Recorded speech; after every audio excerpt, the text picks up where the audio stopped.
Señores, buenas noches. Soy Luis Novarecio. Hasta las 22 los vamos a acompañar con Rosario Ayerdi, con Nacho Ortelli, con Martín Angulo. Primero un Shana Tova Umetuká a toda la colectividad judía a partir de la aparición de la primera estrella esta noche. Estamos en el año 5782. Un gran abrazo a toda la colectividad judía que está celebrando este año nuevo judío. Mucha información para compartir. Nacho, ¿por dónde vamos a ir? Vamos a ir con la arenga final de Alberto Fernández a los candidatos de todo el país a 6 días de las PASO, y también vamos a hablar de el Frente de Todos. ¿Qué pasó que cambia de escenario a 4 días del cierre de campaña? Rosario. Vamos a pintar un mapa de colores y contar cuáles son las preocupaciones del gobierno y de la oposición en el territorio nacional. Los distritos preocupantes para ambos sectores. Sí. Nacho, Martín, ¿cómo estás? ¿Cómo va, Luis? Vamos a hablar de José López, porque quiere votar, está habilitado para votar, pero está en una situación judicial y sobre todo de logística difícil para que pueda votar. Hizo el reclamo en la justicia y vamos a contar cómo puede terminar esta historia. 4 puntos centrales en la información que tenemos esta noche en A24. El primero es la Casa de Gobierno. Estamos evidentemente a 6 días de las elecciones, a 4 y un poquito más de la veda electoral. Marcelo Padovani, buenas noches. ¿Cómo estás? Hola Luis, buenas noches, ¿cómo estás? Y una información en este caso que tiene que ver, por supuesto que la actividad electoral y las reuniones aquí en la Casa Rosada son permanentes, como decía recién Nacho, estamos a muy poquitos días, ahora en un rato te va a contar Nacho qué va a pasar con Alberto Fernández. El tema de salud sigue siendo, por supuesto, muy importante, Luis, a pesar de, podemos decir, una cifra baja de contagios, 3.800 y pico de contagios de COVID en el día de hoy, sigue la vacunación. Lo que tenemos que decir, lo último que se ha conocido, es que el gobierno va a proponer, le va a proponer al mundo, para que cuando vos viajes la aplicación Mi Argentina sea aceptada como comprobante de que estás vacunado, una especie de pasaporte sanitario, Luis. Por supuesto que esto tiene sus trámites internacionales, esto va a ir vía Cancillería, vía Ministerio de Relaciones Exteriores, pero si vos tenés, en un futuro no muy lejano, si vos tenés la aplicación Mi Argentina y allí figura que estás vacunado con 2 dosis, si el país al que vos vas acepta las vacunas que se den en la Argentina, vas a poder pasar. Ese es el objetivo del gobierno con esta cuestión, digamos, pedirle al resto del mundo que acepte la aplicación Mi Argentina, esa aplicación en donde te figuran las vacunas, para que vos puedas pasar a distintos países sin ningún tipo de problemas. Luis, eso pasó acá en la Casa Rosada. Aquí unos metros, en la avenida Rivadavia, estamos a pocos días de las elecciones, ¿no? Hay cierres de campaña y otros cierres de campaña muy llamativos, como por ejemplo el que hizo hoy, de alguna manera, una parte del MST. El MST que compite con Miriam Bregman, en este caso la candidata Celeste Fierro, que vino aquí con un grupo de militantes a pedir, frente a la Catedral Metropolitana, la separación de la Iglesia del Estado, un reclamo histórico, Luis, de los sectores de la izquierda. Bueno, en este caso fue algo muy llamativo porque instalaron 2 arcos, hubo un partido entre el equipo de la diversidad y el equipo de los obispos, de los cardenales, de los sacerdotes, digamos, había militantes con atuendos de esa jerarquía eclesiástica. Bueno, en algún momento quisieron cortar la calle, hubo algún tumulto con la policía, finalmente se logró, no se suspendió el partido de la diversidad contra el de los sacerdotes como el de Argentina-Brasil o el Brasil-Argentina, se jugó, ganó 1-0 el equipo de la diversidad, según tengo entendido. Este fue el reclamo y el cierre de campaña que hizo una parte de la izquierda aquí frente a la Catedral Metropolitana, algo pintoresco, cerca de las 5:30 de la tarde, Luis. Muy bien, Marcelo, nos quedamos allí para ver qué pasa en Casa de Gobierno. Segundo de los puntos de interés para saber lo que pasa en el día de hoy. Ezeiza, Cristian Balbo, buenas noches, ¿cómo estás? Buenas noches, Luis, colegas. Y aquí en el predio de la AFA en Ezeiza estuvo entrenando en la jornada de hoy el plantel, después del escándalo que se registró en San Pablo cuando se suspendió el partido que Brasil tenía que disputar con la selección argentina, que terminó con 4 jugadores de nuestra selección deportados a nuestro país. Lo importante para destacar a esta hora de la noche, Luis, es que el Tribunal de Disciplina de la FIFA está en estos momentos estudiando toda la documentación a partir de que medios brasileños difundieron que se había falsificado documentación pública, hablamos de las declaraciones juradas, de 4 jugadores, y a partir de ahí el propio presidente de la FIFA, Luis, Gianni Infantino, formuló declaraciones dando a entender que tal vez podrían fallar a favor de Brasil. ¿Y por qué decimos esto? Porque Infantino habló de que hay que respetar la normativa sanitaria en este contexto de pandemia, precisamente para preservar a los jugadores.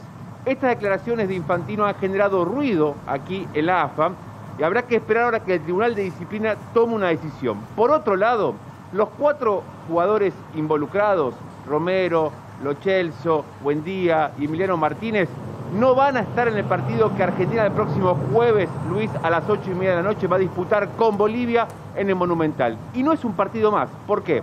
Porque están todos esperando que desde el gobierno den a conocer el decreto de necesidad y urgencia, porque va a ser el primer partido en la República Argentina en pandemia que se va a jugar con aforo, con público, con el 30%. Eso se daría a conocer hoy por la noche. Bien. Y a partir de mañana, Luis, estarían a la venta 17.000 entradas para este partido al cual hay que asistir con barbijo, con distancia social, en grupos de A5, donde no va a haber gastronomía en su interior, donde va a tener que tener el público la aplicación Cuidar al Día, haciendo la autoevaluación, donde no se puede ingresar con alcohol en gel al lugar, sí con toallitas sanitizantes. Va a ser una prueba piloto este partido del próximo jueves. Mañana estarían las entradas a la venta. Y por último, claro, Sí. El tema es quién va a atajar, porque Franco Armani está lesionado en su rodilla izquierda y podrían convocar al arquero de Boca. Es la información que se está manejando después del entrenamiento que se generó aquí. Agustín Rossi podría ser convocado para el partido que Argentina va a disputar con Bolivia, porque ya no dan a tiempo para convocar a un arquero que venga del exterior. Así que esa es la información que estamos manejando desde acá, con el escándalo, con el partido de Argentina-Bolivia y con el público que está esperando que se habilite el decreto de necesidad y urgencia para comprar la entrada. 17.000, suponemos que se van a agotar en horas, Luis. Gracias, Cristian. Nos quedamos allí en Ezeiza. Ya está sentado en nuestros estudios Axel Kicillof, que es el gobernador de la provincia de Buenos Aires. Gracias por estar con nosotros, Axel. Sí, vamos a estar hablando. Estamos en cierre de campaña.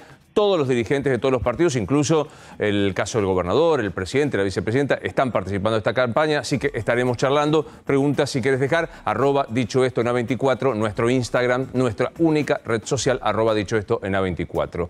Esto que vamos a contar ahora no es un dato menor, no es el ejercicio de la medicina y demás, es la promesa de una cura especial tanto para el cáncer, para el COVID, y fueron detenidos. Liliana Caruso, buenas noches, ¿cómo estás? ¿Qué tal? Buenas noches, Luis. Exactamente, sustancia medicinal milagrosa, y la sigla era SMM. Así se los encontró en frascos, en distintos tambores, donde había una sustancia amarillenta que se encontró, como te decía, en laboratorios clandestinos y en distintos lugares donde se comercializaba esta sustancia, diciendo que era el milagro justamente para la cura tanto del COVID como del cáncer. Claro, un año de investigación por parte de la Policía Federal, había comenzado esta investigación el fiscal Ramiro González, y en las últimas horas el juez Ariel Lijo otorgó los permisos para allanar distintos lugares donde se vendía y se ofrecía esta sustancia amarillenta SMM. Lo cierto que donde estamos hoy, en Santiago del Estero, al 300, en Capital Federal, una oficina en un último piso de este edificio que te estamos mostrando, sí, era la sede donde también se comercializaba esta sustancia. Pero claro, el jefe de esta organización criminal era un ciudadano alemán que fue detenido en Merlo, en San Luis, junto con una mujer. Luego vinieron otras detenciones, en total, Luis, son 10 detenciones. Este hombre de nacionalidad alemana, además, que era el que distribuía y tenía el contacto con todos los otros lugares, con otros laboratorios clandestinos, y donde te decía que se encontraron distintos materiales de sustancias químicas que se manipulaban justamente, a este hombre también se le encontró incluso material del nazismo dentro de su propiedad. Esto llamó la atención, se empezó a investigar, Luis, y lo que se encontró que este hombre ya tenía antecedentes, incluso en España, por temas también relativos a la salud, desvirtuando delitos que desvirtuaban el tema de la salud, muy parecido a lo que hoy vemos aquí con el SMM. Por supuesto, toda una mentira, Luis, estos medicamentos que se ofrecían en algunas oficinas, como te decía, como sí, en este caso que también fue allanada, también se encontró por Mercado Libre, por Facebook. Así que atención con toda esta sustancia que tiene una base de dióxido de cloro y que no está autorizada de ninguna manera, ni por la ANMAT, ni por ninguna autorización, digamos, a nivel médico o de salud de nuestro país. Bueno, mucho para advertir. Uno a veces dice, ¿cómo puede ser que alguien caiga en estas situaciones? Estados de desesperación llevan a que algunos utilicen esta... Nada,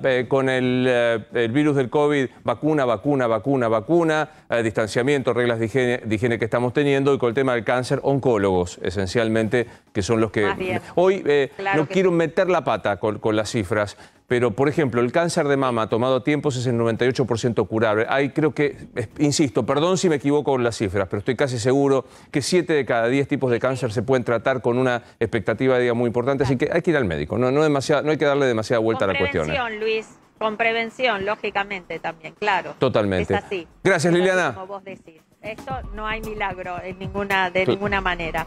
Hasta luego, Luis. ¿Puedo ser infidente, Liliana?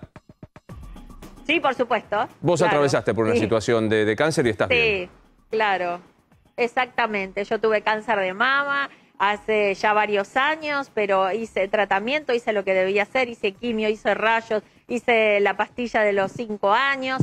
Y acá estamos, se puede, hay que prevenir, nada detectado más. A tiempo, hay que tener fe en los médicos. Detectado a tiempo, en el caso de las mujeres, en el cáncer de mama, que es la autoinspección, la autorrevisación, y no asustarte, todo lo contrario, saber que hoy, insisto, el cáncer de mama tiene un altísimo grado de probabilidad tomado a tiempo. Así que, bueno, me alegra. Hay que ocuparse, hay que ocuparse y no preocuparse. Total. En realidad es esa nuestra frase. ¿No me odiaste que te pregunté? O sí, me odiaste igual, pero nos queremos hace mucho. No, para nada. Yo lo cuento, todo lo contrario, Luis, a mí me gusta. Yo doy charlas, incluso hablo con la gente, me invitan a congresos y voy, porque me parece que es un buen mensaje decir que se puede salir de esto. Uno tiene que, insisto, ocuparse, no preocuparse y no pensar de por qué me tocó a mí, sino encararlo y enfrentarlo con los médicos, tener mucha confianza.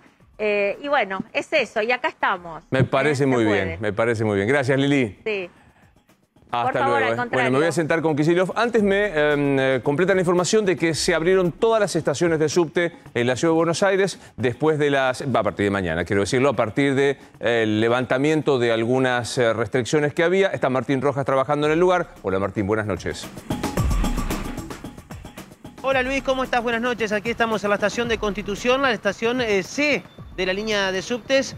Y la verdad es que es esa. La información es que en las próximas horas ya van a quedar abiertas todas las estaciones de subtes, las 90 que tiene la Ciudad de Buenos Aires, con la apertura de las estaciones Sáenz Peña, Pasco y Alberti de la línea A, Florida y Pasteur de la línea B, Agüero y Scalabrini Ortiz de la D y San José, Pichincha y Varela de la línea E. Como te decía Luis, esto tiene que ver con la reprogramación que hubo por parte del gobierno de la ciudad, esta reapertura programada como parte de las medidas contra los contagios de coronavirus. Bueno, ya van a quedar habilitadas y por supuesto también tiene que ver con que faltan muy poquitos días para las elecciones. Y ya que hablamos de eso, muy cortito lo que te quiero contar es que finalmente el gobierno nacional decidió que el próximo domingo, y no solamente en estas elecciones PASO, sino también las del 14 de noviembre, cuando sean las elecciones generales, bueno, la gente va a poder viajar de manera gratuita, tanto en los trenes, en los subtes, como en los colectivos, y también aquellos que hacen uso de las bicicletas del sistema público de bicicletas, bueno, también lo van a poder utilizar de manera gratuita durante todo el domingo de elecciones, Luis. Bueno, te dejo como tarea para el hogar y me voy a sentar con Axel Kicillof. Si sigue vigentes las restricciones propias de domingo a la hora cero, no venta alcohol, bares, espectáculos públicos, me parece un anacronismo ya a esta altura. Gracias a Dios nos hemos acostumbrado a la democracia, pero lo dejamos para la próxima salida. Martín, ¿te parece? Por supuesto, señor, se lo averiguo todo y después se lo cuento. Dale, muchísimas gracias. Gobernador Kicillof, ¿cómo estás? ¿Qué tal, Luis? ¿Todo bien? ¿Cómo andás? Gracias por venir. Las PASO nacieron para que... esto. Me parece muy bien. Las PASO nacieron para que incluso que uno que no pertenece a un partido pueda participar de la interna del otro. Tenés que votar entre Santilli y Manes. ¿A quién votás? Y me abstengo. No, tenés que votar por alguno. No, porque ¿sabes qué pasa? Yo creo que hay un intento de la oposición de hacer como un jueguito donde hay halcones, palomas, gaviotas, todo tipo de especie de ave, pero finalmente Y lo digo porque el otro día veía un candidato que decía pero Macri. Mi opinión, en mi opinión personal, el que los conduce es Macri. Todavía hoy. Lo cual es lógico porque fue presidente, es expresidente, además tiene una vocación de venir, patear la mesa, poner su punto de vista y los demás lo siguen atrás. Yo lo vi mucho en la pandemia, cuando intervenía Macri siempre era esas posiciones duras, Bullrich, Macri, los llamados halcones, pero salían a bancarlo todos, Larreta, bueno, hoy Vidal, cada vez se ponen más duros y me parece que en ese sentido hay una cuestión, obviamente en el caso de la interna de la provincia de Buenos Aires, hay un intento de resurgimiento del radicalismo como por fuera o al lado del PRO, pero me parece que ahí también el PRO intenta poner una hegemonía muy fuerte, hay un aparato muy fuerte y creo que hay una jugada muy fuerte de los que mandan en Juntos por el Cambio para jugar por Santilli. Quiero hablar un poco de tu espacio, de la idea que vos tenés, pero es inevitable que te pregunte, ¿qué es Milei? Y, qué sé yo, como economista, porque teóricamente todo parte de una doctrina económica y él forma parte de un grupo, hoy se llaman libertarios y tiene una función política que terminó siendo en lo político muy conservador. Eso no se sabía, porque, qué sé yo, por decirte casos, Keynes decía que era liberal, o sea que la palabra liberal en sí no quiere decir mucho. Ellos lo que plantean es como una especie de anarquismo, algo como un mundo sin Estado. No termino de comprender la doctrina de dónde se ubica, sí me parece que vi varias manifestaciones muy agresivas. Particularmente con vos, Nobleza Obliga. Hay como una obsesión de hablar de puede ser vos. porque son las internas entre economistas, claro. que se han puesto duras. No, a mí me parece que la antipolítica, el antiestado. Mira, en esta pandemia si no hubiera habido Estado, cosa en la que Milei coincide bastante con Macri, que haga cada uno lo que pueda, que se salve el que pueda, que se muera el que se tenga que morir y vamos viendo, y hubiera sido una catástrofe absoluta, más como nos habían dejado el sistema de salud. ¿No es una catástrofe decir 112.000 muertos, somos el 10º país en cuanto a muertos, la vacunación es lenta? ¿No es una catástrofe? Bueno, me parece que acá en Argentina nosotros lo que habíamos visto, empiezo de la provincia, porque todos tenemos todavía en la retina, supongo, las imágenes que veíamos del mundo en marzo, enero, febrero, antes de que llegara el COVID acá incluso, que llegó en marzo prox, que veíamos en Madrid los hospitales desbordados, había ataúdes por cualquier lado, fosas comunes, médicos atendiendo con bolsa de residuos, falta de respiradores, falta de camas, y eso en Nueva York. ¿Vos te acordás? En París, sí, claro. En Londres. En Italia, sí, claro. En Italia. Y todo el mundo decía, ¿y qué va a pasar en la provincia de Buenos Aires? Que el sistema sanitario lo sabían porque veníamos de una elección donde se había marcado Vidal, Macri, con la salud pública, la verdad que muchísima desinversión y mucho abandono. Entonces, ¿qué va a pasar en la provincia de Buenos Aires? Y bueno, en la provincia de Buenos Aires no hubo nadie que se quedó sin atención médica. Nadie se quedó sin cama, nadie se quedó sin respirador, con lo cual obviamente es una enfermedad que en los centros urbanos, la ciudad de Buenos Aires tiene mucho más muertos cada 100.000 habitantes que la provincia. Y es lógico porque donde hay más densidad poblacional esto puede pasar y no es una cuestión comparativa, simplemente te digo, la ciudad de Buenos Aires es donde más muertos y más contagiados hay por millón de habitantes, por 100.000 habitantes, y luego viene el conurbano y luego las zonas menos densamente pobladas.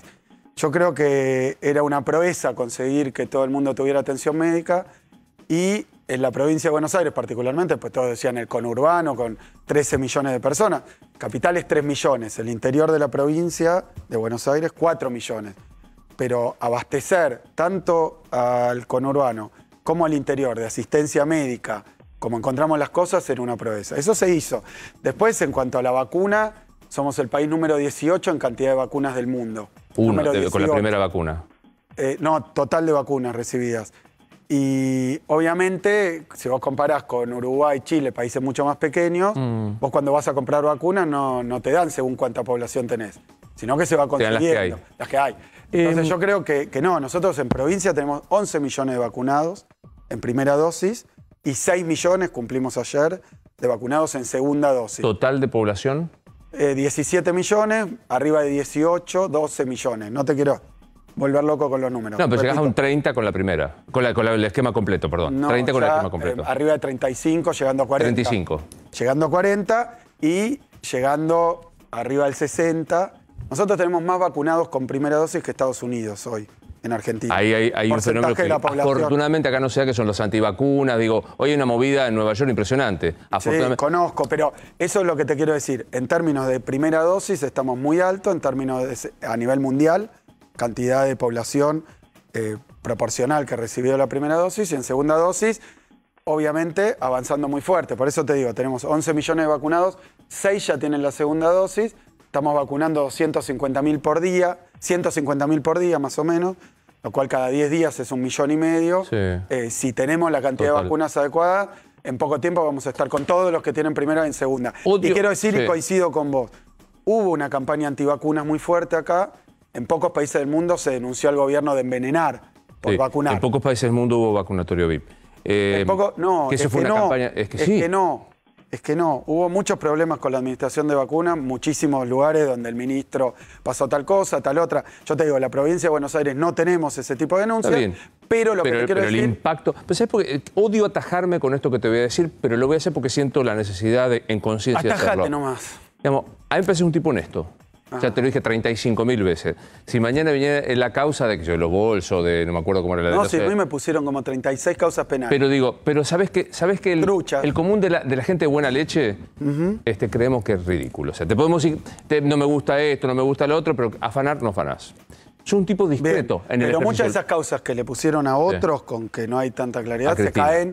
se caen como en piano, porque son truchas. Está bien. O sea que hubo mucha causa trucha. También, y hay otras que no. Pero digo, vos sos un tipo No sé. honesto, sos un tipo discreto en el ejercicio del poder.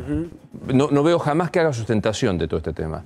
La verdad que no te alquilo los... Esta fue la tajada. No te alquilo los zapatos de tener que justificar el vacunatorio VIP, el Olivos Gate y compañía.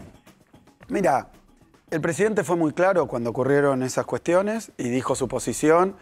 A mí, que vos lo digas, porque yo no dudo que vos fuiste de los que decían a los demás que había que cuidarse, porque lo vi, Sí. incluso cuando había muchos periodistas que más o menos con los cuidados, pero vos con el barbijo, con los cuidados, con la distancia. A mí, el presidente pidió disculpas, explicó la situación, después cada uno juzga. Bueno, pero cada uno juzga si le gustó como lo hizo o no, pero claramente esa fue la intención y lo hizo varias veces, no una. Lo que yo digo es que es muy difícil, a nivel político y mediático, que los que no cumplieron, y te hablo de dirigentes de la oposición, pero lo digo de esta manera Sí. simplemente porque vos me decís a mí, yo te digo, que no tengo que dar explicaciones de una cosa o de otra, pero ahora te digo, Carrió, fiesta de 70 personas. Pero es que Está bien, perdón. el ilícito de la oposición no compensa el mío. Yo justamente por eso te estoy diciendo. Pero si uno comete un ilícito, no puede señalar al otro. Acá lo raro, y en eso tenemos que estar de acuerdo, no es que compense, pero si yo estoy incumpliendo eso de una manera, señalar al otro, che, mirá cómo incumplió, qué Es raro, desastre. es raro. Es raro. Agrego más, porque en la oposición tenés el viaje a Bucios de Larreta, 20 reuniones, Macri incumpliendo todo lo que pueden cumplir. Pero más allá de eso, que no compensa, por supuesto, No. pero los pone en un lugar éticamente complejo, digamos, sin legitimidad, Ahí te banco. para señalar al otro. Y agrego Ahí algo te más. bancame algo más. Y peor si todavía, pero si vos emitís un decreto que decís, te corro con Pero- el Código Penal y a los 3 días el cumpleaños de tu esposa, es bravo. Pero Alberto ya dio su explicación y yo lo que quiero decir es que en la discusión política parece que de un lado esta gente que cumplió y que fue ejemplar, y no, es mentira, gente que incumplió, pero además llamó a todos a incumplir. Porque ahí la teníamos a Bullrich en marchas anticuidados. Sí. Hicieron cualquiera y llamaron a que no se cumplieran los cuidados. Entonces yo lo único que impugno, no impugno la discusión de cada uno de nosotros, cómo le cayó tal cosa, tal otra. Ahora, gente que se contagió toda por hacer reuniones sin barbijo durante lo peor de la cuarentena. Andar señalando al otro. Y que le decía a los demás, este gobierno es una infestadura, no cumplas ese DNU, no cumplas. Y después de andar señalando, eso No. me llama la atención y creo que Está debemos bien. estar de acuerdo. Nos llama, porque nos la llama- gente, nos llama la atención. el público Pero a común- mí me llama la atención. Es más, estuve a punto, te juro, de escribirle a tu ministra de Comunicación, que creo que es una de las más eficientes que he visto mucho tiempo, Jessica, decir, pobre tipo, pobre Axel, tiene que salir a bancar al presidente que hace el cumpleaños de Fabiola, que después niega la foto, que después se queda una operación el tipo que menos hizo todo eso. Entiendo que eso parece ser. Yo lo que digo es, para mí, cuando habló Alberto, para mí, en lo personal, el episodio quedó cerrado. Y después se trató de hacer, después vos podés hacer las apreciaciones, que te pareció el episodio, pero el episodio quedó cerrado porque fue un hecho bastante llamativo que Alberto lo hiciera de esa manera. Y la verdad que Macri nos endeudó. No es pero Macri, digo. Es un tipo. Es casi. No. Pero si él se hubiera llamado a silencio, habiendo incumplido como incumplió, llamado a todo el mundo, lo sigue diciendo, yo no hubiera perdido el sueño. A mí me consta que Alberto no durmió noches y noches en las que hablaba conmigo para que no se muera la gente y se fue a buscar las vacunas, y se fue a buscar los respiradores, y se fue... Cosas que esta otra gente, me parece que no cree en la salud pública, no cree en la educación pública. Tiene toda la razón. Pero hay una doble vara. Pero es una doble vara. Pero una doble vara. Es decir, Vidal saltó de la provincia a la ciudad. Che, Cristina fue senadora por Santa Cruz y senadora por la provincia. Pero ¿cómo? En tu partido, Tolosa Paz se cansa de decir. Pero ¿por qué no es una crítica por un salto de Vidal, que puede saltar donde quiera? Puede pasarse la vida saltando. Yo no tengo problema. Ponerle esta es la General Paz, puede hacer lo que quiera. Piruetas, todo. No ese es el problema. Lo que yo veo como una dificultad es que quieren esconder la gestión que hicieron. Quieren esconder la gestión que hicieron. Es el tema prohibido de la pandemia, que cómo fue la gestión de Macri. Y vos me decís, además vos me tuviste, no en este estudio creo, pero en otro, después de que yo había terminado de ser ministro, había ido a defender nuestra gestión, a hablar por la plaza, y te decían, ¿cuál es su autocrítica? No, pero ustedes perdieron la elección, la gente los repudió, ahora hagan su autocrítica. Nosotros habíamos perdido una elección después de 12 años por un punto en balotaje. Macri pierde, Vidal pierde por 17 puntos primero, por 14 puntos después. Hoy va a un programa de televisión y nadie le pregunta cuál es su autocrítica. Y menos todavía, bueno, pero ¿qué opina de la causa del correo de Macri? ¿Y qué opina de los aportantes truchos? Pero ves que hay doble vara, porque si uno entrevistara a Cristina Fernández Kirchner, que sería un milagro, porque digo, no se presta la entrevista. Bueno. Si yo le pregunto por la causa de Otesur, Los Sauces y demás, me dice, miremos para adelante. No, yo no Entonces, pongamos de acuerdo, miramos para adelante. Yo no digo eso. Si yo contesté de eso 4 años y sigo contestando, porque yo leo los expedientes, me informo y sé que hay construcciones mediáticas, políticas, judiciales, como a Lula lo tuvieron preso no sé cuánto tiempo, como en Ecuador al expresidente, como a Evo Morales, casi lo matan. Y las balas parece que salieron de acá, algunas de esas. Entonces yo digo... No quiero hablar de eso porque es viejo, pero a Luna nunca lo acusaron de tener hoteles que contrataban con el Estado, ni a Evo, ni a... Lo acusaron a Lula. Un departamento y medio. Y bueno, pero era truchísimo. Pero un departamento y medio. Y esto también no es trucho. Una construcción de dar contrataciones a pero empresas. vos fíjate, lo que yo digo es esto. Vos me preguntabas, pero ustedes...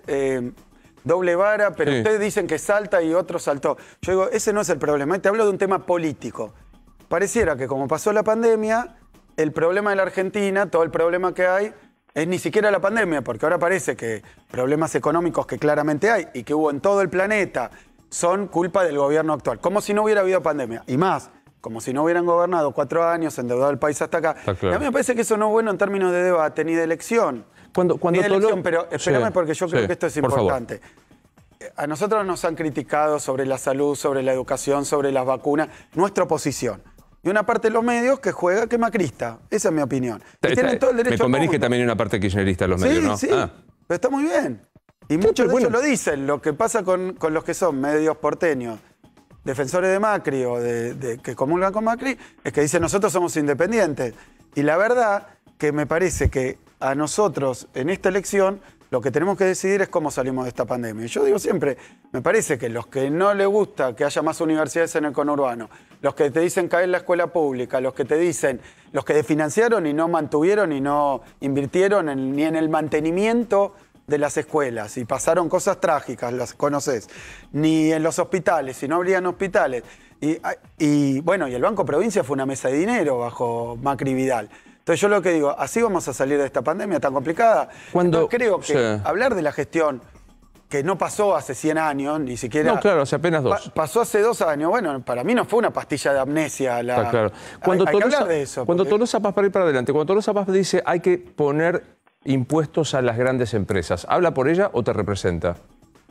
Mirá, me representa en este sentido. Yo creo y debemos estar de acuerdo porque, mira, el otro día estaba en Azul hablando con empresarios, pymes de Azul, Lo he hecho, creo que tengo más de 15 en esta última recorrida, sentarse el gobernador, que vengo a ser yo, y como hacía cuando no lo era, sentarme con empresarios, productores agropecuarios, con la Federación Agraria, con el comercio, con los sindicatos, hablar cuáles son los problemas que tienen a la salida de la pandemia. No hay un clima crispado como el de los canales de televisión, ¿eh? Me parece que tanta violencia, tanto odio, tanta agarrada es un tema más de los canales de televisión que de la realidad. Incluso cuando habla el presidente a los gritos, retándonos todo el tiempo, ¿no? Estaría crispado, está un poco... En la realidad, bueno, Alberto lo vas a encontrar alguna vez haciendo eso, pero es un hombre que siempre decían que modos tranquilos que tienen. Por eso, en pero 1968. sin pegarle a Alberto por 5 minutos, Sí. Luis. Entonces, lo que yo digo es esto. Cuando vos hablás con los empresarios, cuando vos hablás con las pymes, los problemas que tienen es que antes no podían pagar la tarifa, ahora pueden pagar la tarifa.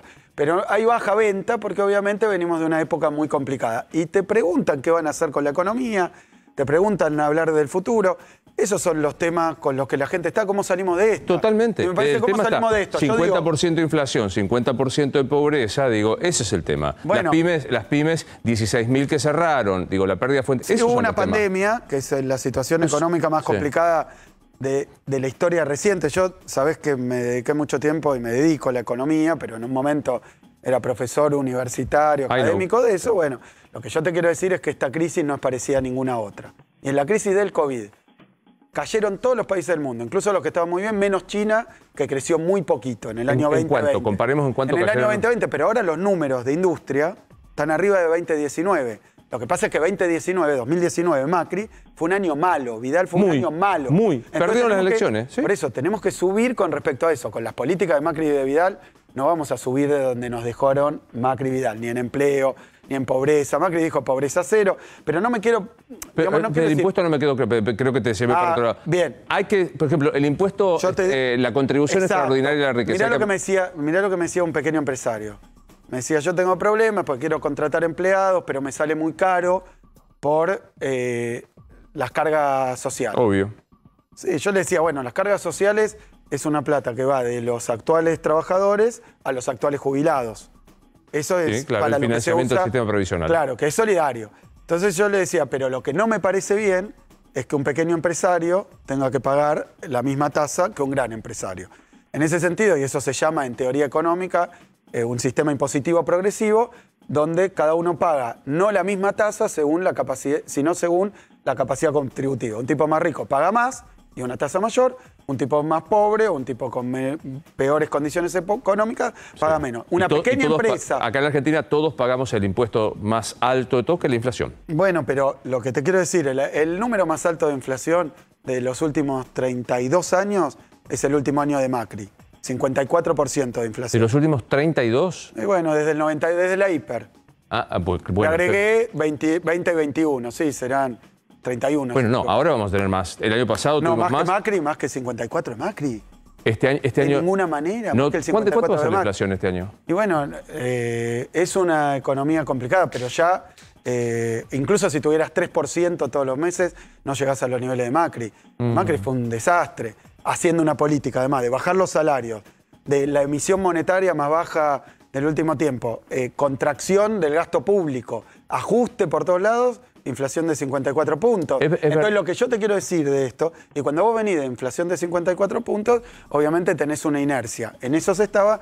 Después llegó la pandemia, que hoy, cuando hablas con los empresarios, obviamente que hay que bajar la inflación, obviamente lo ha dicho Martín Guzmán, es un efecto multicausal, todo eso estamos discutiendo. Ahora, en pandemia, ¿cuál es una de las cuestiones que ocurre? Cuando hablas con los empresarios pymes el otro día estuvimos también reunidos en el Día de la Industria con muchísimos empresarios pymes, y dicen los insumos difundidos. Cuando hablas con el que produce insumos difundidos, te dice, bueno, lo que pasa es que nos quedamos sin stock, porque con la pandemia tuvimos que producir mucho menos, y ahora la economía arrancó bastante fuerte, porque arrancó bastante fuerte.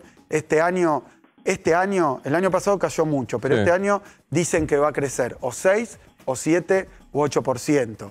Si crece eso, la verdad que es un crecimiento muy fuerte el de este año. Me quedé pensando en esto, en realidad abrí el cuestionario que hago de los candidatos, vos no sos candidato, respecto a temas concretos, porque también los periodistas debemos... Pero ahí para cerrar lo de Tolosa Paz, yo lo que te digo, es nuestra fuerza política, y te diría, el 98% de los economistas del mundo, liberales o no liberales, cree que cada uno tiene que pagar impuestos según la capacidad contributiva que tiene, o sea, según el ingreso o la riqueza, que no puede pagar la misma tasa el que menos tiene que el que más tiene. Eso vos me lo traducís, que las empresas paguen más. A los legisladores, candidatos a legisladores, le pregunto esto, pero digo, vos hablas recién del contrato de trabajo, lo que te dicen las pymes, ¿estarías de acuerdo con flexibilizar los actuales convenios colectivos de trabajo y la ley de contrato de trabajo? No, pero sí sacó el gobierno nacional, para poder crear empleo rápidamente, programas para jóvenes y con las pymes específicamente. Pues sí, alguien que no es joven, con perdón de la palabra en que no viste, yo entiendo, se piensa en los jóvenes y demás, pero hay tipos de 40, 50 años que son talentosos, que no van a conseguir nunca un trabajo en relación de dependencia porque no te toman ni por decreto. Pero espérame, Luis, cuando asumió Néstor Kirchner, ¿no? Que veníamos de una crisis muy fuerte, porque esta crisis es comparable a la del 2009, la crisis del COVID, la que creó el virus. Es comparable a la del 2009, que fue una crisis financiera que vino de los mercados mundiales. Es comparable a la de 2001, que fue el final de la convertibilidad. Digamos, convertibilidad que apoyaron los que estaban en Juntos por el Cambio, ¿no? La gran mayoría. Entonces, lo que te quiero decir es que después de esas crisis, en general lo que está pasando ahora es que viene una etapa donde necesitas crear empleo fuertemente. Y hay que tener políticas para crear empleo fuertemente y para recuperar salario, porque con Macri perdimos 20 puntos de salario. Pero no hay que modificar la actual legislación laboral en general, pensando que no es adecuada para el 2021. Puede haber medidas promocionales, pero lo que te digo es que con la ley laboral más o menos actual, pasamos de 20 y algo % de desempleo en 2003 a 6% de desempleo en 2015. O sea, se crearon 5 millones de puestos de trabajo, 6 millones de puestos de trabajo. Ya sé que me decís, como lo mismo. Yo te doy la cifra y me decís, pero la pandemia. Claro, es que ¿quién no? Porque vos te vas a cualquier país del mundo y todos te van a decir, pero la pandemia. Pero Merkel, mira, Merkel, que es una gobernante que, ¿cuánto hace que gobierna? 17, creo. ¿Y es una autocracia? No, porque es un sistema parlamentario. Pero igual. No, no es lo mismo. No, pero igual no. A Merkel mañana le votan, hace un voto de censura y se va. Pero 16 años gobierna. Pero es un sistema totalmente distinto, Axel. Vos sos un tipo inteligente, bueno, volvamos a Merkel. ¿Autocrático Gildo Infran? No, pero volvamos, una palabra nueva se inventar. Pero para que te digo. No sé, la palabra autocracia la inventaron hace 2 meses. No, pará, no estaba, yo soy viejo, lo estudiaba en la facultad. No, está bien, pero se puso de moda. Yo lo que quiero decir pero digo, es ¿Gildo Infran es autocrático?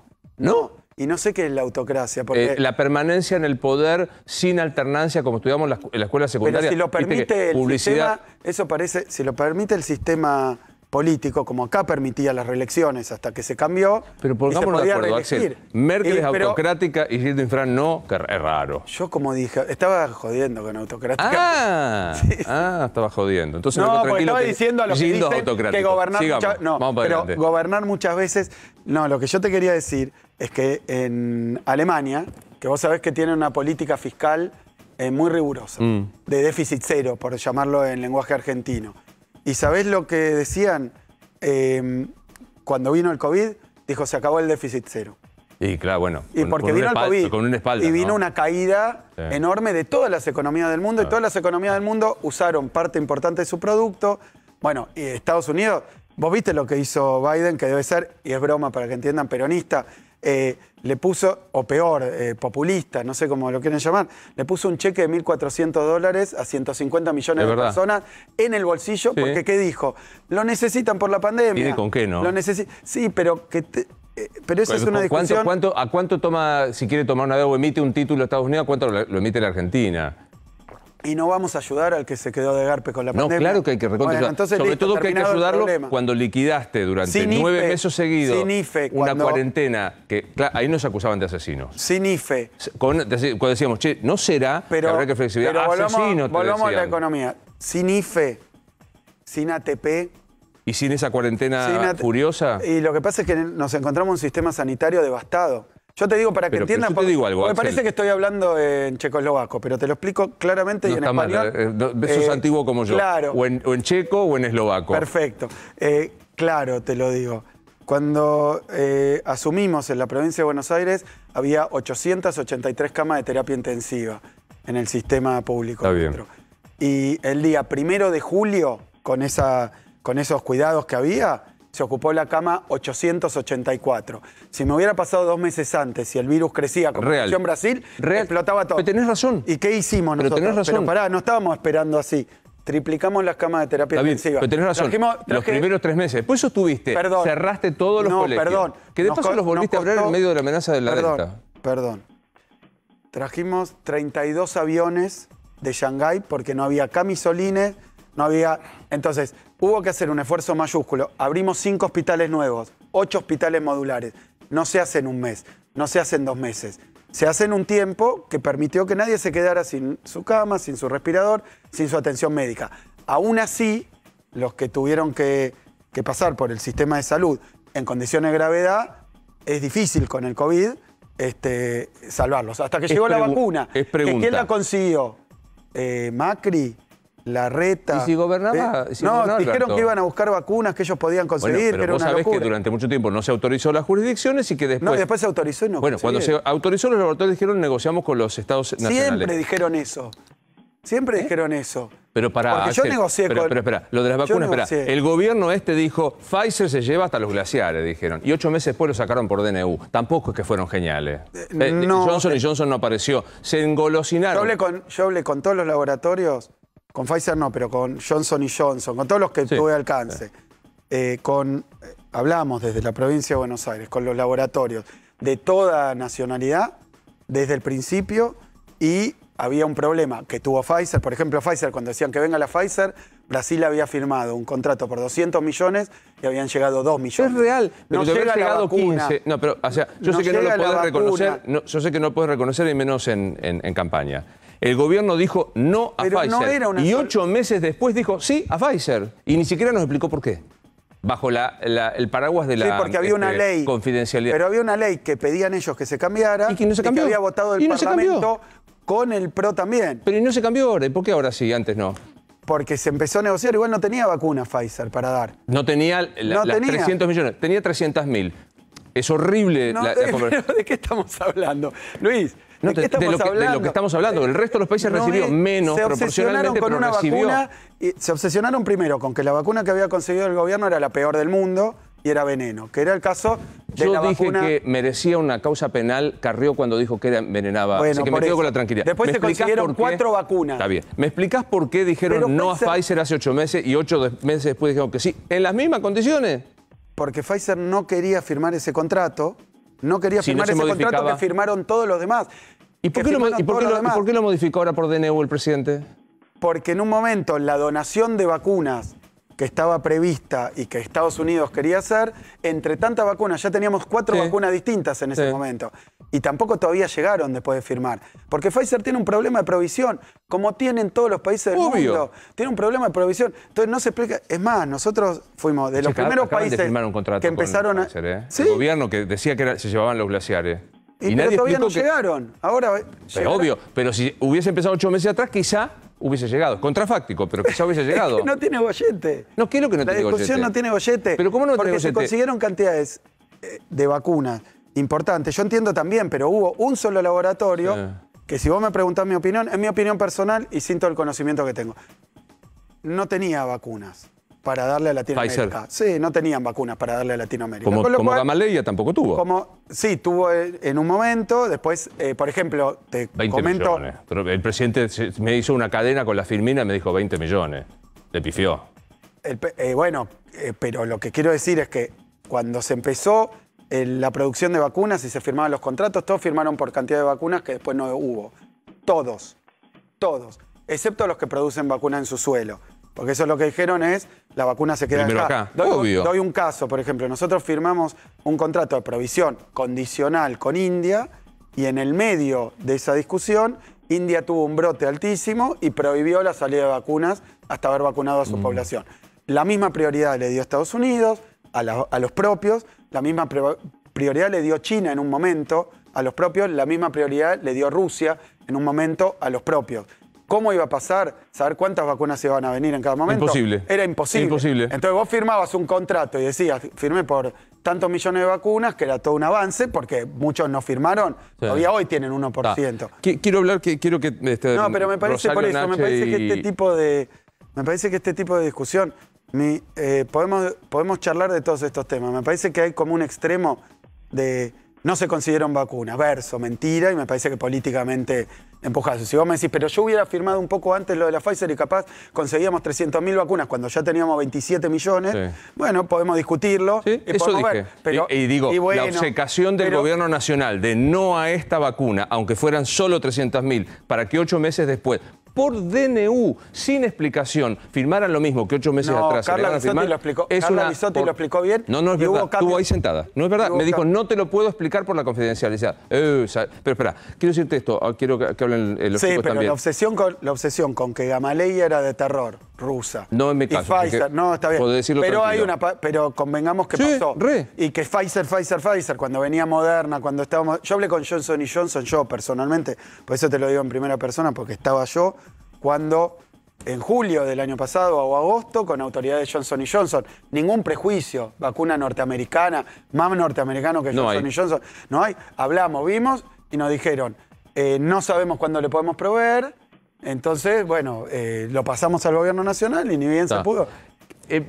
No con ánimo Hoy somos el país número 18 en vacunas. Sí, no con ánimo de laceración en la espalda, ni mucho menos. Mirado en retrospectiva, el cierre total de las escuelas durante todo el año pasado, ¿no fue extremo? Porque digo, hoy estás abriendo las escuelas con la Delta. Mira, hace poquito salieron varios artículos comparando cierre de escuelas, no es verdad lo que dicen. De hecho, yo en la provincia de Buenos Aires tengo 135 municipios. Cuando decían tienen todas las escuelas cerradas, era solo en los lugares donde epidemiológicamente estaba complicado. De altísima densidad, que proporcionalmente son los más poblados. Bueno, pero muchísima circulación del virus.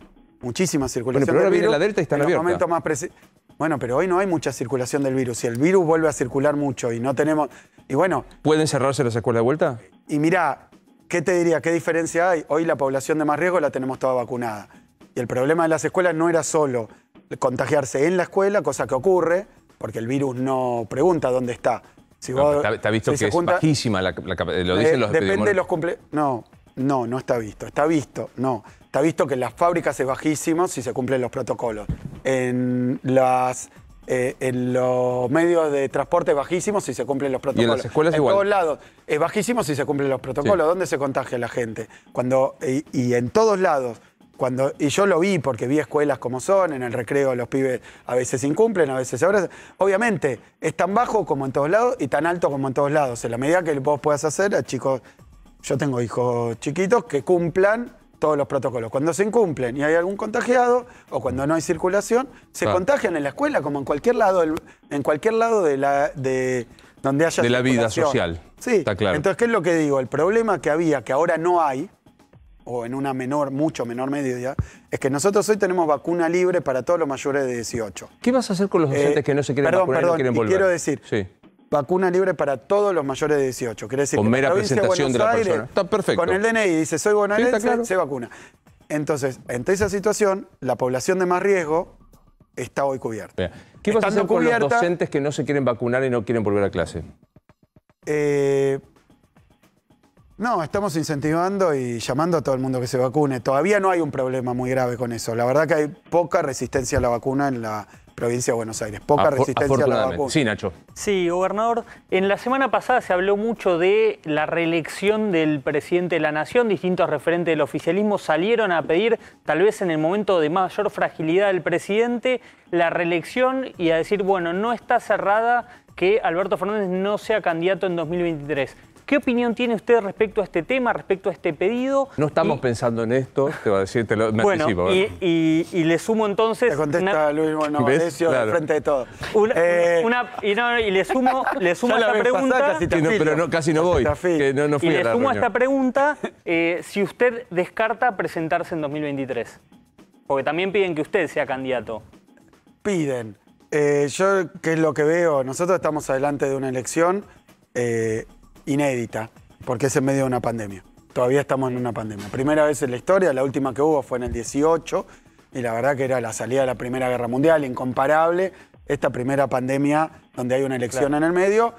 Es complejo, creo que la gente está obviamente angustiada, pasó por situaciones de dolor, de pérdida, está complejo. ¿Qué es lo que está complejo? Y yo creo que lo que vengo a hacer es llamar a la gente a que vaya a votar y a expresarse, porque lo peor que nos puede pasar es que por este clima que hay, obviamente, la gente no se exprese. Si alguien no se expresa, decide el otro por vos. Para eso es la democracia. Entonces, hay que ir a votar. Y también vengo a pedir el voto para el Frente de Todos, porque creo que es claramente una política de cuidado la que aplicamos. Después puede haber cosas mejores, peores, bien o malas. Del otro lado tenemos gente que llamó a no cuidarse y que además 4 años gobernó, y la verdad que en vez de generar reactivación, generó recesión, en vez de dar empleo, mató empleo, en vez de generar, obviamente, menos vulnerabilidad, menos vulnerabilidad, generó más pobreza. Bueno, eso es lo que vimos 4 años. Generó deuda, timba financiera. O sea que lo que me parece que hoy está en juego una elección compleja y que poner en la agenda qué va a pasar en 2023. No, pero digo, y ahora hablo de mí, en primera persona. La verdad que yo soy parte de un proyecto político. El lugar que ocupe yo es el que mi fuerza política, de manera colectiva, decida que es el mejor. Yo no tengo aspiración de ser tal cosa o tal otra, nunca la tuve, lo dijimos cuando fui ministro, cuando fui diputado y después cuando me tocó ser candidato y después gobernador. Pero puede cambiar de gobernador. De hecho, Alberto Fernández, 2017, fue el jefe de campaña de Randazzo, después fue candidato del Frente de Todos. Se puede cambiar en política. Bueno, yo formo parte de una... yo vengo de estar mucho tiempo, de pertenecer a la misma fuerza política, al mismo espacio político, y donde convenga que yo esté y donde sea mejor para el conjunto, yo lo voy a hacer. Pero la pregunta podría ser esta. Le digo, Rosario, ¿querés conducir la voz? Y Rosario me dice, pero no me da. Ahora me dice, ¿querés conducir este programa? Y te dice, sí. Mi pregunta es, en tu imaginario, qué fea la expresión te da, en tu imaginario, ¿cabe la posibilidad de ser candidato a presidente? Yo estoy, pero entusiasmado y la verdad que laburando un montón para un proyecto en la provincia de largo plazo. No sé si lo voy a reelegir en la provincia yo en el 23. Por eso, pero no porque es prematuro hablar de candidatura, sino porque no sé si lo voy a... vos me preguntás sinceramente, no sé si lo voy a encabezar yo en el 23 en la provincia, pero quiero trabajar por ese proyecto en la provincia. Después el espacio político es el espacio político, la situación es la situación, pero sí, no, yo no tengo aspiraciones de tal cosa o tal otra. La voz no la vas a conducir, Rosario. Yo estaba convencida de que me daba. Tengo malas noticias para darte. Luis, tengo malas noticias para vos. ¿Qué? A Rosario le da para hacer la voz. ¿A la voz? No, pues eso, no lo vi. Para conducir periodismo puede hacerlo. Sí, Rosario la veo. Para hacer periodismo puede hacer lo que quiere, es la mejor. Pero quiero decir, conducir la voz con onda, me parece que Marley tiene más onda. Marley, sí, dale. Hay un dirigente al que no entendemos mucho. Está más interna entre periodistas que entre periodistas. Sí, eso desde ya. Es tremendo, yo no me meto. Hay un dirigente al que no entendemos mucho, a veces que parece un dirigente opositor, critica a funcionarios nacionales, critica a Victoria Tolosa Paz. ¿Usted entiende a Sergio Berni y cuando hace estas críticas, le levanta el teléfono y le dice, che, Sergio, aflojá?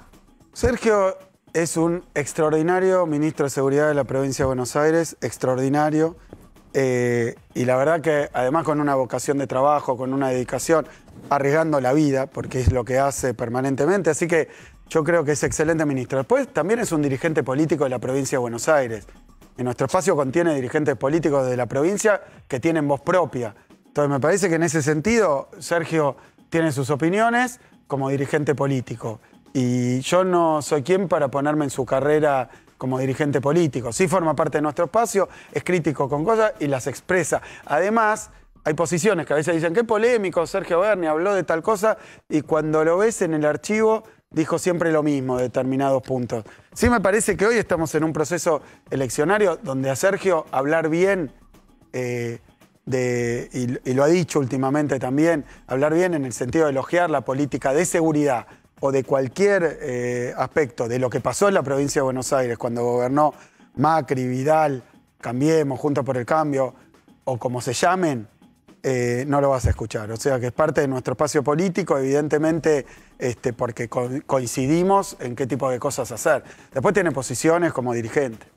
Sí, Gobernador, al principio de la pandemia vimos una foto que fue muy elogiada, que era la de usted, la del presidente Alberto Fernández y la de Horacio Rodríguez Larreta, ¿no? Un poco la síntesis de la política que más allá de las opiniones podía sentarse a una misma mesa y tomar decisiones en conjunto. Eso se fue rompiendo a lo largo del tiempo con el tema de las escuelas, con el tema de el reclamo de Horacio Rodríguez Larreta en la Corte. Pasado esta etapa electoral, ¿se puede volver a repetir una buena comunión entre los tres, sobre todo con Rodríguez Larreta? Yo digo, yo en lo personal, como digo, mi vida como dirigente político, como quien se dedica a la política, y desde que lo empecé a hacer a los 13 años, en lo personal no tengo mala relación. Me parece que creo que con muy poca gente tengo mala relación y es por cuestiones que tienen que ver con, digamos, formas de actuar personales. En política me parece que uno no tiene que mezclar una cosa con la otra, me parece que no hace falta, pero en términos políticos me parece que en un momento tanto los medios porteños, macristas, como el PRO, y encabezado por Macri, que lo hacía durante la pandemia esporádicamente, le fue poniendo a nuestra oposición cada vez una inclinación más al agravio, a la dureza. En Macri se vio mucho, en Bullrich todo el tiempo, en varios dirigentes, de TAS también. Y en un momento dijeron, bueno, pero hay halcones y palomas. En un momento Macri dijo, se acabó halcones y palomas, todos me bancan a mí, esta es la posición. Y empezaron a ser todos muy duros, con Alberto, con todo, incluso con las cosas que habían hecho ellos mismos en la Ciudad de Buenos Aires. Porque yo quiero recordarte que la Ciudad de Buenos Aires, cuando subieron muchos los casos, también interrumpió la presencialidad. Sí, claro. Entonces, quiero decir, pero no todo el tiempo. Tuvo que ir a la justicia a la ciudad. No, para pero no poder iba abrir nadie las a clase, iba muy poca gente a clase. La no, no es escuela verdad. pública. Sí, es verdad. No es verdad. Sí, es verdad. No te conté la cifra. Yo Primero sí, porque. yo sí, y sí es verdad. Pero más del 50%. Había muy baja presencialidad. Pero por un dato. En pública, muy baja presencialidad. Pero no quiero ponerme a discutir porque es otro distrito. Lo que te quiero decir es que me parece que en un momento la oposición se puso muy agresiva, se puso muy salvaje, encabezada por Macri, pero Macri los ordenó a todos, en que lo banquen a Macri las posiciones de Macri, y Bullrich también, si alguien se movía, lo atendía por los medios, con lo cual se alinearon todos en una posición que comprende que la oposición es oponerse a todo, aún en el medio de una pandemia. ¿Qué te dicen tus productores? Entonces, yo creo que a Larreta le han prohibido. Ahora, perdón, pero por ejemplo, Larreta dice... Ese buen diálogo en un momento el gobierno lo rompió. Nos enteramos de la presencialidad en las escuelas por los medios. No, yo lo seguí hablando todo el tiempo. Obviamente, coordinar una pandemia. La provincia de Buenos Aires tiene 135 distritos con intendentes. Muchos de ellos con peso político fuerte, diría todos ellos, en sus distritos. Además tenemos 17 millones de habitantes. Es un país. Es 6 veces más grande que Uruguay, el doble de Chile para acercar. Y cada uno de los distritos nosotros tuvimos que coordinar política, oposición u oficialismo. Y lo hicimos con un sistema que funcionó y que actuamos con oposición y oficialismo. O sea que la disposición está. Pero cuando se acercaba la campaña electoral, me parece que les agarró la ansiedad de diferenciarse, de golpear más, de pegar, se hizo todo mal, tal cosa. Vos fijate, ellos hablaban en contra de las vacunas que Larreta aplicaba. Entonces, esas contradicciones son de ellos. Por eso me cuesta. Me quedan 5 o 6 minutos, así que apelo a tu capacidad de síntesis, que no tenés. Pero bueno, vamos a intentar ver si se produce una epifanía de la síntesis. Perdón que te corte de nuevo con capacidad de... No, pero quiero decir, vos fíjate, la agenda que venimos hablando no tiene nada de... ¿Qué opinás de la causa del correo de Macri? ¿Qué opinás de... Pero vos, es que vos me traes la política inevitablemente. No tengo problema, pero la agenda... Déjame preguntarte la agenda que hay de cada una de estas preguntas exige a veces defenderse de cosas que yo creo que son muy injustas. Y ante la defensa va la pregunta. Y lleva un tiempo. Déjame de una pregunta muy concreta. ¿Qué te dicen tus productores ganaderos de tu provincia que otra vez le invocaron un cepo? ¿Ves? Ahí está. Ahí está. Eso es una posición... porque yo vengo recorriendo la provincia y he hablado con muchísimos productores ganaderos. Y los hay, los que trabajan para el mercado interno, los que tienen más que ver con la exportación, los hay, los que son frigoríficos también para la producción local, los hay, los que estaban entongados con algunas de las cuestiones que había con la exportación. Eso no es mi incumbencia directa, pero los hay y todo el mundo lo sabe, que había negocios extraños vinculados a la exportación de carne, en algunos casos, exportadores que nunca habían exportado carne, que se pusieron a exportar carne, y están los que quieren defender la mesa de los argentinos y también exportar. Pero, Axel, con ellos, ¿de qué estamos hablando? Ni baja la carne, ni hay más oferta. Todo lo contrario. Las dos cosas no son así. Es que no va, decime que bajó la carne. Claro. ¿A dónde? ¿En qué precio? ¿Cuándo empezó esto? Estaba subiendo 7% por mes. Sí. La última cifra del último mes es que viene sin subir y que bajó 1,2%. Pero Axel, en las bocas donde buscan los cortes favorecidos por el gobierno, salí a la calle y andá a probar. En las carnicerías que voy yo. ¿Cuánto pagás el asado? No subió. ¿Cuánto pagás el asado? No subió. Y bueno, puede estar 950, 700, en La Plata hay lugares donde se consigue a 650. Y eso está hace Pasame meses. la lista después, de dónde está a 650. Hace meses. Y te puedo pasar, sí. Claro, capaz que no es los lugares donde compras vos, pero no, claro, no tengo porque problema. vivo en la capital. No tengo problema, venía subiendo desenfrenadamente y yo te explico por qué. Si querés te explico por qué. Con todo gusto. ¿Por qué? Porque nosotros cuando yo era ministro de Economía, que era mi atribución directa a trabajar estos temas, los argentinos consumían 58 kilos de carne por persona. ¿Sí? Era el consumo por persona. Cuando empezó este lío estaban consumiendo 43. Cayó el consumo de carne. ¿Estamos? ¿Y por qué eso? Por la pérdida del poder adquisitivo, porque, ¿ok? No. ¿Por qué eso? Porque cuando en 2015 se exportaba un 7% de la producción. Y ahora, cuando ocurre este problema, se exportaba un 30% de la producción. Sí. Y cortes de consumo local también. Y ahora, cortes de consumo local también. Con lo cual, ¿qué es lo que digo? ¿Cómo se soluciona esto? Y si querés, lo que pasa es que vas a decir, sos larguero. Pero son temas que a tus preguntas, la verdad que quiero dar una respuesta. Claro. Entonces te digo, ¿qué es lo que pasa con el tema carne? Antes nosotros exportábamos cuota Hilton, exportábamos un poco al mercado que tiene que ver con Israel, etcétera. Sí. Y había problema de mercado porque entrar carne a Estados Unidos era casi imposible y no había un mercado que nosotros participamos del gobierno en 2014 cuando se abrió, que es el mercado chino. El mercado chino, donde en 14 y 15 se permitió que podamos exportar carne, es un mercado infinito. Entonces hoy, si querés, antes no había posibilidad de exportar. Sí. Hoy se puede exportar casi todo lo que se produce acá si se accede al mercado chino, como se logró en el gobierno de Cristina. Ahora, lo que hay que hacer es ir equilibrando lo que va al mercado local y lo que va al mercado externo. Y agrego algo más. ¿Cómo se soluciona esto? Como ahora se puede exportar mucho más carne, lo que hay que hacer es producir mucho más carne. Pero vos crees que con estos cepos, idas y venidas, le decís blanco un día, todos gris estamos al siguiente, de acuerdo, además, perdón. Los productores están desesperados por hacer vaca. La gente salen corriendo. Vos me decís que bajó la carne, que hay más oferta, que los productores están desesperados por hacer vaca. Pero son los datos. No, pero Axel, no bajó la carne. Dejó de subir al 7%. Dejó de subir al 7%, venía subiendo. Y perdiste las exportaciones que ocupa Paraguay y Uruguay. Y entonces, perdón, porque está bien, pero estamos discutiendo datos, andá a mirar los datos. Okay, andá a mirar los datos. Andá a mirar los datos. Los mercados que deja la Argentina. Si la embajadora de Israel no patea como pató, estaba Paraguay exportando. Espera que te digo lo que quiero decirte. Hablo con los productores y la provincia de Buenos Aires tiene un montón de medidas para incentivar la producción. Porque si nosotros tenemos una cantidad que es la misma en 2015 que ahora, pero se exporta en vez del 7, el 30%, termina en que hay menos consumo interno.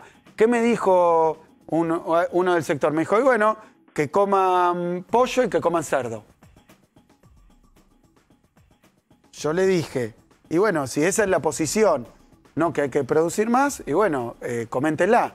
Por eso, yo creo que esto se resuelve produciendo más. Tengo que hacer la pausa y lo despido. Algo no tengo claro, perdón, le digo al productor. Espera. Te entrego 2 minutos para que no me acuse de que. No me acuse amablemente. ¿Quién te escribió? No, era una ministra.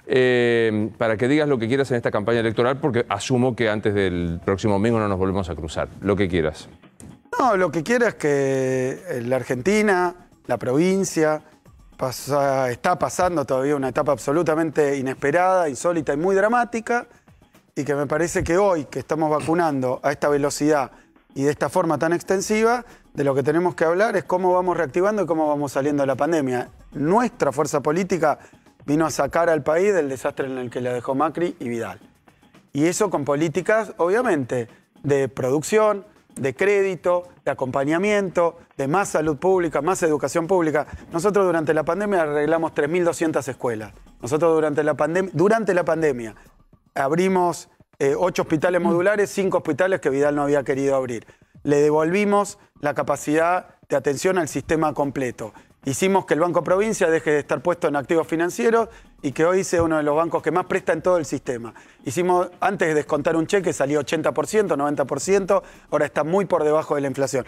Son todas políticas que van a acompañar la reactivación a medida que vayamos saliendo de la pandemia. Me parece que esas políticas necesitan acompañamiento en el Parlamento. Necesitamos que nos acompañen para que esas políticas puedan funcionar de manera más eficaz a la salida de la pandemia. Vinimos a hacer un montón de cosas, vino la pandemia a los 3 meses, pasamos la pandemia cuidando lo más que pudimos a la gente y ahora estamos para recuperar, reconstruir y renacer. Ese es el voto que necesitamos. Yo estoy convencido de que es el Frente de Todos el que va a expresar eso. Los que vinieron a endeudarnos, los que vinieron a cerrar, los que vinieron a decirte que la escuela pública no servía, que la salud pública no servía, no van a ser los que nos lleven a, digamos, a un lugar mejor que el que estábamos, no antes de la pandemia, sino bueno, con Macri. Terminó la nota, pero hoy justo el Día Internacional del Sexo y los peronistas y el garche. Sí.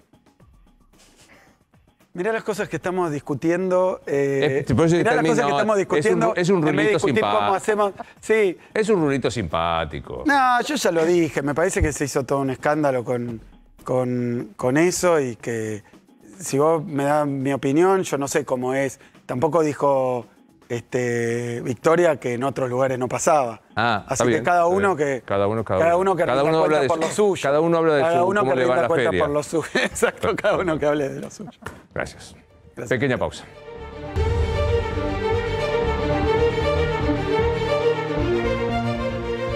Hubo una arenga final de Alberto Fernández, Nacho. Sí, exactamente, Luis. Fue en el Complejo C, donde va a ser la sede del búnker del Frente de Todos este domingo, donde el oficialismo va a esperar los resultados. Se comunicó vía Zoom con los candidatos de todos los distritos, Alberto Fernández, pero lo más importante fue esta foto de unidad con Máximo Kirchner, el jefe del bloque del Frente de Todos en diputados, y con Sergio Massa. No estuvo...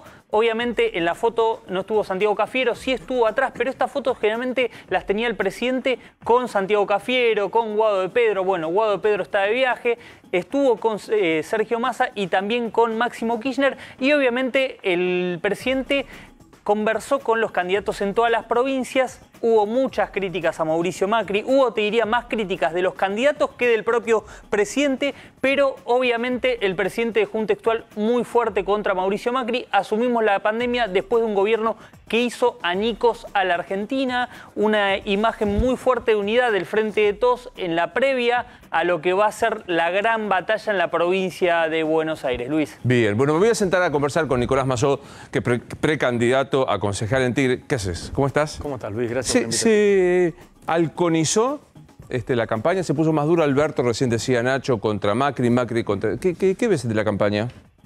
Bueno, es lo lógico de toda recta final de la campaña.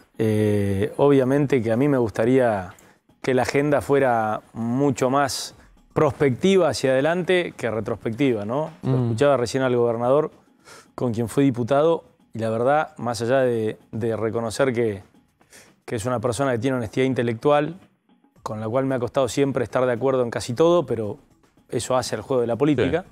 Pero la verdad que me sorprendí porque lo vi dando demasiadas explicaciones y pocas soluciones. No es una crítica, ¿eh?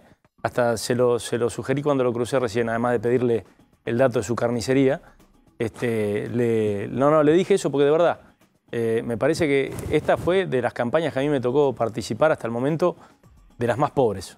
De las más pobres, y eso, digo, es todavía peor si también tenemos en cuenta que es de las campañas donde ya más distancia existe entre la política y la sociedad en general, ¿no?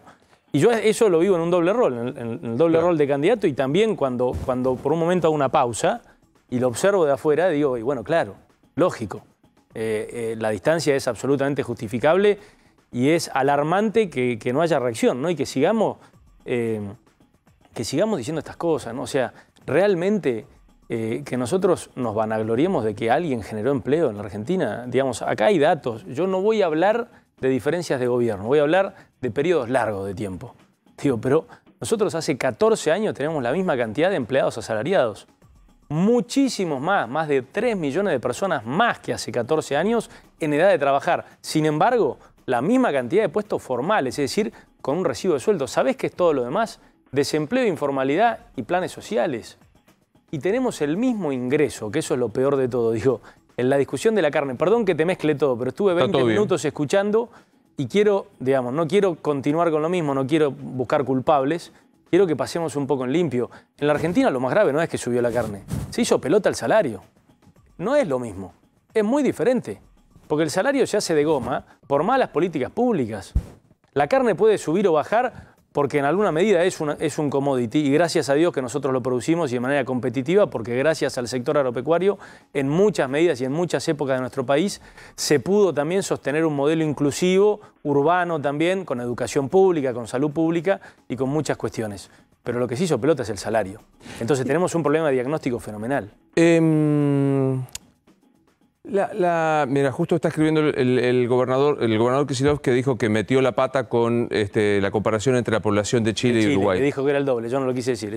Dije 6 veces la población de Uruguay y quise decir igual a la de Chile. Bueno, dije la mitad, ahí está, lo acabo de decir, vamos a decirle.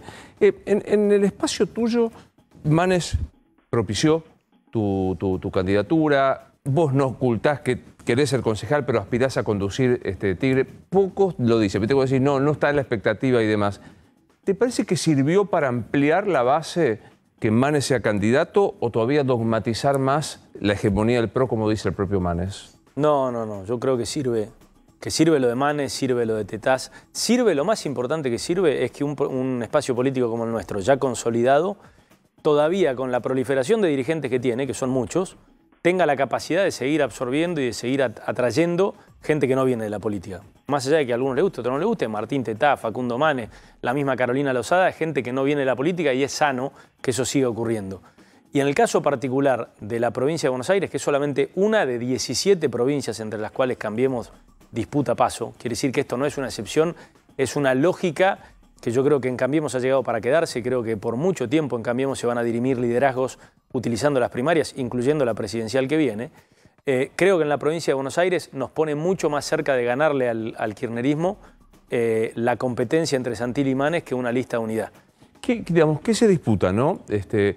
Porque algunos dicen es el modelo, y en realidad son legisladores. ¿Se disputa qué cosa en esta elección? Mira, lo que hay que entender es que, pase lo que pase en esta elección, hay 2 años más de un mismo gobierno. Es decir, que a nosotros nos van a votar como opositores. Eso ya lo sabemos.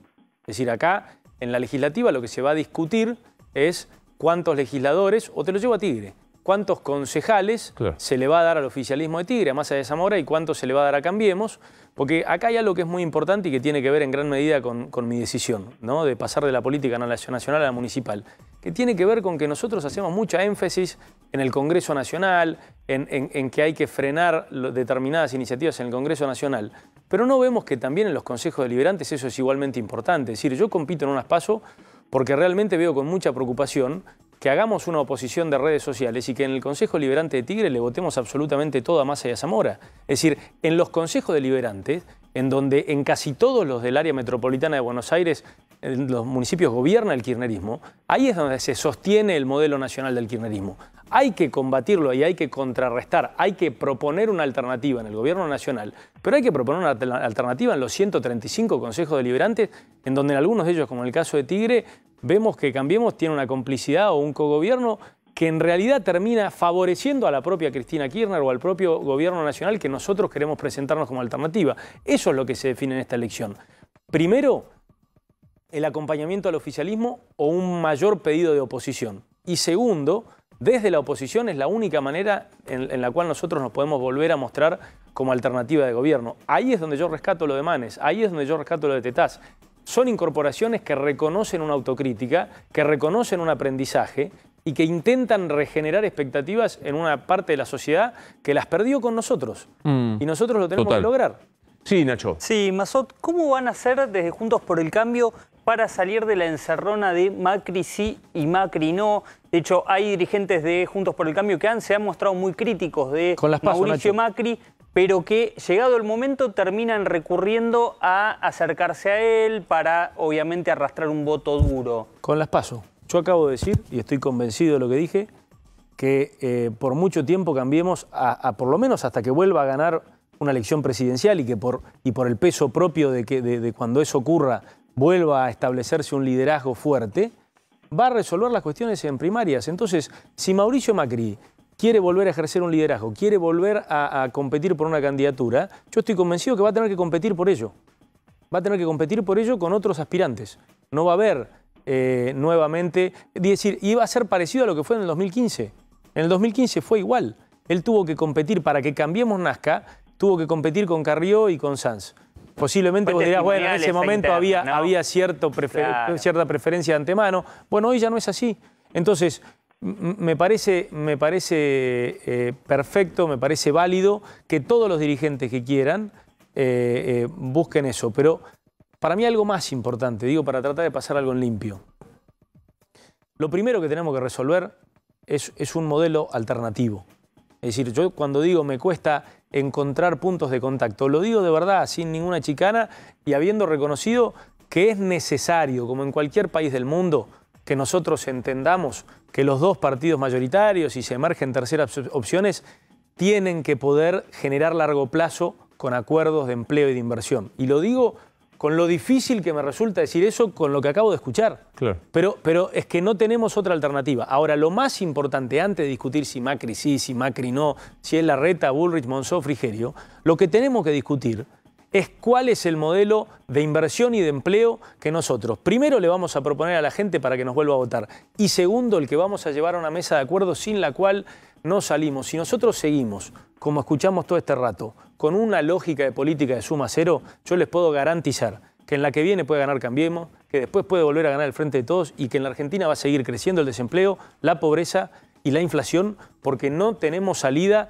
si no es volviendo a generar 500.000 o 600.000 puestos de trabajo por año. Y eso solamente se hace si hay largo plazo. Claro. Y el largo plazo es con acuerdos políticos. Hago una pequeña pausa, pero dejemos la pregunta tuya pendiente, Rosario. Es otro distrito, pero el mismo partido. ¿Cómo ves este cambio que se quiere hacer al reglamento ahora en Juntos por el Cambio para que López Murphy pueda ingresar al Congreso, modificar los lugares y los espacios? No me lo contestes ahora, nunca he dicho en la tele. Hacemos una pequeña pausa y volvemos.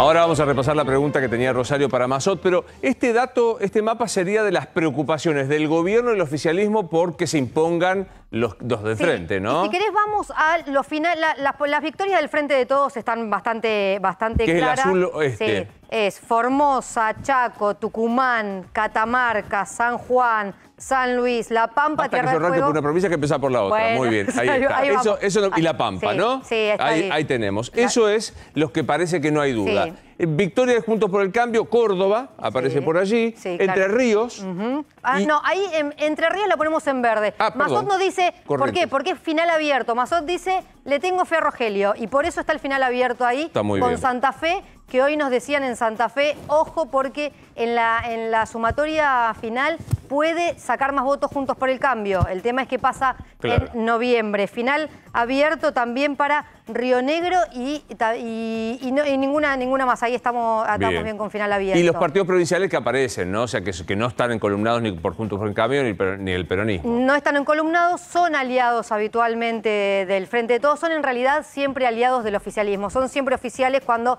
tienen que ir a la Casa Rosada a exigir. ¿Dijiste pero casa o caja rosada? No entendí. Casa Rosada. Correcto. Ahí está. Correcto, Sí, ahí Casa está. Rosada. Bueno, ¿y le preguntabas a Mazot? Sí, por Entre Ríos o por cuál ve él también de estas provincias, pero anteriormente le preguntaba si él ve bien que aún a pocas semanas de que se cambien las reglas en la ciudad de Buenos Aires para que pueda entrar López Murphy o finalmente entre Sandra Pita. Mira, a mí me parece bien, pero con una aclaración. No es necesariamente que cambien las reglas, porque en definitiva, después de una primaria, si los apoderados de las listas intervinientes se ponen de acuerdo en la conformación y no violan ninguna ley nacional o electoral, es absolutamente válido. En general, los reglamentos electorales se firman precisamente para el caso en donde no pueda haber un común acuerdo de integración diferente. Pero yo creo que si López Murphy hace la buena elección que todo el mundo espera que haga, siendo además que es una de las principales incorporaciones, probablemente junto con el gen de Margarita Stolbizer y algunos otros espacios, a Cambiemos del 2019 para aquí. Creo que sería más que razonable que el oficialismo de Cambiemos, si se quiere, si es ganador, haga todos los esfuerzos posibles para readecuar la lista de manera que López Murphy pueda efectivamente honrar a esa porción importante del electorado y ser diputado nacional. Sí, Martín. Nicolás, hablabas al principio de que es una de las campañas más pobres que te tocó transitar. Y te quiero consultar si es pobre porque los candidatos no tienen ideas, porque los candidatos no saben transmitir las ideas, porque no hay gente interesada en esta campaña, que también es algo que se ve? Mira, es una buena pregunta. Yo creo que es porque como todo, digo, hablábamos con Luis en el corte, cuando un país se degrada todo. Es imposible pensar que la actividad política va a estar enfrascada digamos, y como una excepción. Entonces, la verdad es que yo creo que se abusa del recurso del corto plazo, de querer engañar al elector, echándole la culpa, la responsabilidad de lo que nos cuesta explicar como sociedad, que es cómo puede ser que estemos tan mal, cómo puede ser que hace tantos años nos vaya cada vez peor. Entonces, termina siendo un atajo, tratar de encontrar al responsable en el otro y no hacer lo que tendría que hacer y lo que hicieron muchos países en distintos momentos de sus historias, que por distintos momentos se encontraron en posiciones como la nuestra, que es parar la pelota, mirarnos entre todos, decirnos, miren, acá es un barco en el que estamos todos, discutamos quién es el capitán, discutamos el mapa del rumbo, claro, y después atengámonos durante un plazo razonable de tiempo, no nos pongamos ansiosos. Si no vemos tierra en un par de días, bueno, si hicimos las cosas bien, en algún momento va a aparecer. Bueno, eso es lo que le falta a la política argentina y las campañas se tiñen de oportunismo. Insisto, buscando culpables y no buscando responsables que tengan los pantalones de decir cosas que por ahí no tienen rating político, como decir, tenemos que buscar acuerdos políticos inclusive con aquellos que nos cuesta pensar que se pueden lograr. Es decir, a mí me cuesta pensar, después de lo que escuché del gobernador, pensar que vamos a poder nosotros ponernos de acuerdo. Pero hay que buscarlo, porque gobiernen ellos o gobiernen nosotros, si nosotros insistimos en la suma cero, en que esto se anula, es uno solo o el otro el que puede sacar esto adelante. El resultado está a la vista. El resultado está a la vista. Gracias, Nicolás. No, gracias a ustedes. Éramos pocos y José López, el de los bolsos, ¿quiere votar, Angulo? Quiere votar y puede votar. Puede votar porque ¿A quién es la pregunta? Bueno, esa es una gran pregunta. Más, claro, él vota por Tucumán, que es donde tiene su último domicilio. En la Argentina los presos pueden votar excepto los que tienen condena firme. José López no tiene condena firme. ¿Cuál es el problema que se presenta? Su situación como detenido. Él está bajo el programa de protección de testigos en un lugar secreto y los presos solamente votan aquellos que están en una cárcel. Por lo tanto, José López se presentó a la justicia y dijo, no sé cómo, pero yo quiero votar. Y es lo que en estos momentos el Tribunal Oral Federal 1, el que lo condenó por los bolsos con los 9 millones de dólares, está analizando qué respuesta darle. Lo primero que hizo fue hacerle un pedido de informes al programa de protección de testigos y a la justicia electoral para saber si hay alguna forma logística de que López pueda votar. Cuando tengan esa respuesta, se verá qué es lo que resuelve el tribunal. Han estado descollantes realmente. Soy Luis Novarecio, nos vemos mañana.